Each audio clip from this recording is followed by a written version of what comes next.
I mean, it was clear to me that the administration at Columbia and most members of the faculty believed passionately in diversity, equity, inclusion, and the right to hurt Jews.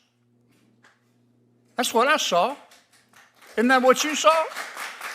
I saw. Now, Governor Walz says, I knew nothing about this, man. It's news to me. And he said, in fact, I'm taking some bold steps. He said, at first, I'm not going to run for a third term. I guess he needs more time. Hope he uses the time to prepare his defense, because he's got a lot to defend here. He knew what was going on. All right, guys. You just saw that snippet. If your blood isn't boiling yet, just wait until we get into the full footage.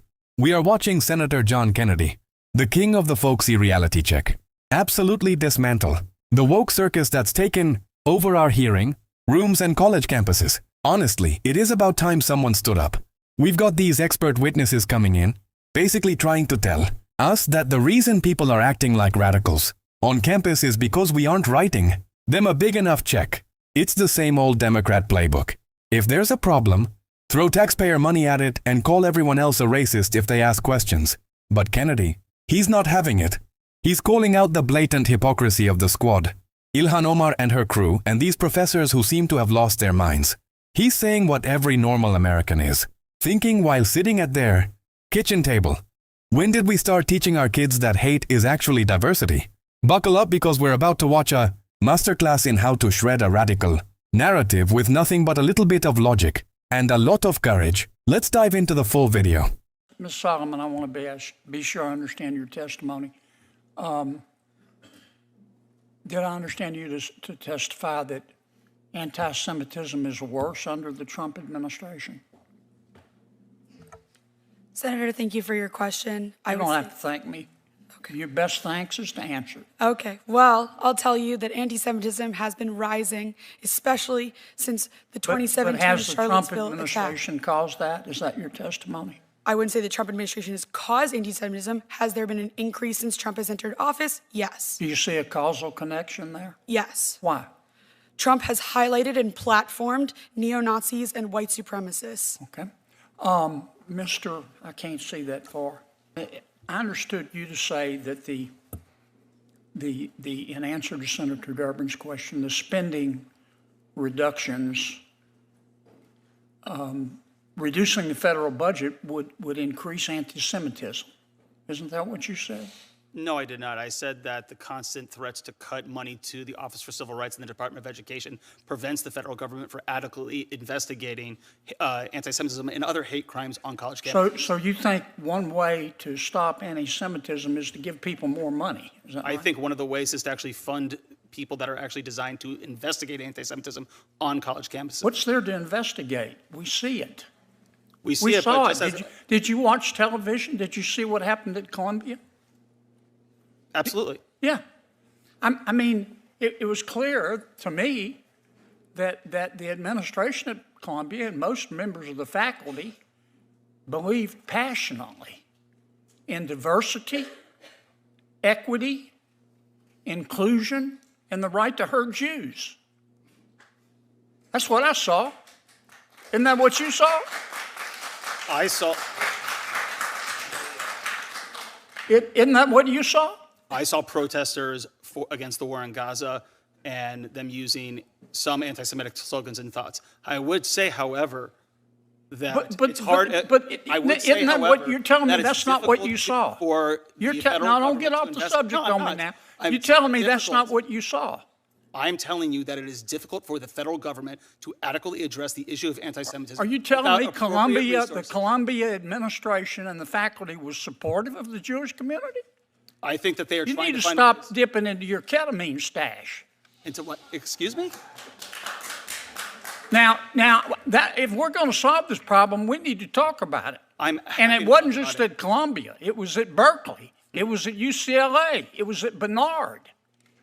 And Columbia has a history of discriminating against the Jewish people. They used to refuse to let Jewish students come to their university. Now, you can try to bubble wrap this, but that's what I saw. If you want to stop a lot of the anti-Semitism, maybe we need to stop teaching kids to be anti-Semitic. Sir, I would relish that opportunity. Let me ask you a question, Ms. Kohab. Did I say that right? Kohav. Do you think it's possible to feel compassion for the Palestinian people without hating Jews? Absolutely. In fact, one of the lawyers representing one of the thieves in this case said many of the people, this was their excuse, said many of the people involved in the stealing thought that the state was okay with it. That's what he said. Here's his quote.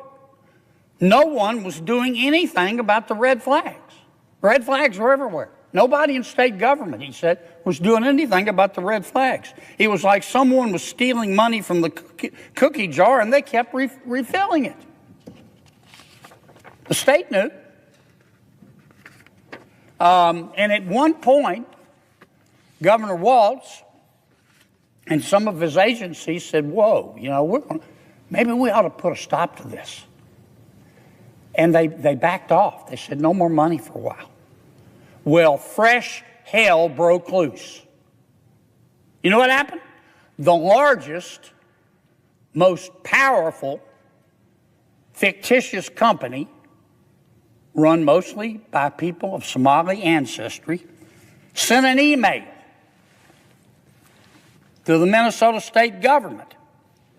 And they said that the state agency that was failing to promptly approve new applications and give us new money from, quote, minority-owned businesses, close quote, was going to result in a lawsuit featuring accusations of racism that would be sprawled across the news. If you don't give us our money, we're going to call you racist.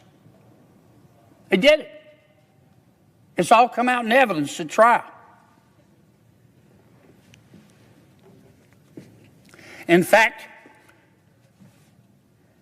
a lady by the name of Kesa Megan, she's one of the good guys. She is a Somali American who used to work as a fraud investigator in the Attorney General's office, who, by the way, was just as involved as Governor Walz in turning a blind eye to all this.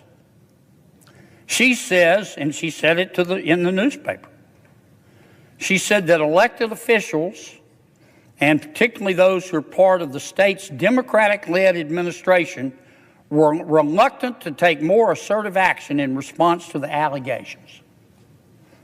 Why? Here's her quote. There is a perception that forcefully tackling this issue might cause political backlash from the Somali community, which is a core voting bloc for Democrats. And she is among the few among many prominent figures in the Somali community who is speaking out against the fraud. Wow, just wow. Did he really say the ketamine line? Kennedy is a legend. But look, jokes aside, let's talk about what we actually just witnessed, because it is deeply disturbing. We watched a university professor, someone we are paying to educate the next generation, basically suggest that anti-Semitism on campus is a funding issue. Are you kidding me? Since when does a lack of federal grants turn a student into a radical? It's a total cop-out. These woke academics want to blame the Trump administration. They want to blame budget cuts.